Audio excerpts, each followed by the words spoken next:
This is from ESPN.com, preseason week 1 takeaways from each NFL team.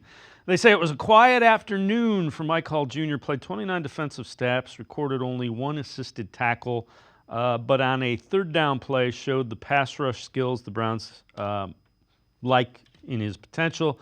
Lined up over the right guard, swim move to get past his block and converge on the quarterback.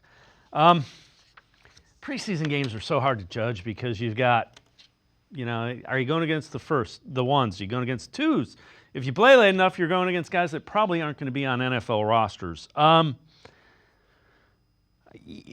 especially on the line, those are tough things to read, especially early in preseason. Yeah, definitely. If you look at the PFF grades right now, he didn't really play great. I'll say that. He had a 49.3 grade in his first game.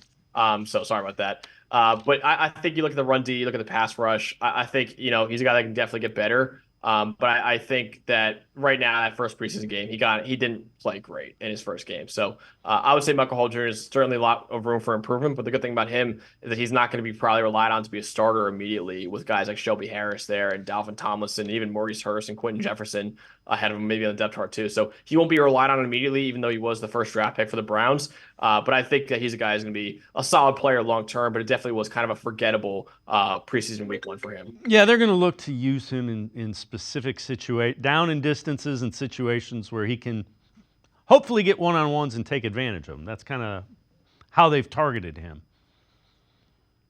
Definitely. Yeah, and I think that he's going to be a long-term play for them. And I think that's something that is really promising. And again, I love the fact that he's not going to be relied on to be an instant starter or an instant contributor for them. So I think that he's going to be a good player long-term. But he needs some time to develop. And we kind of knew that coming out of Ohio State too. It needs some time to develop.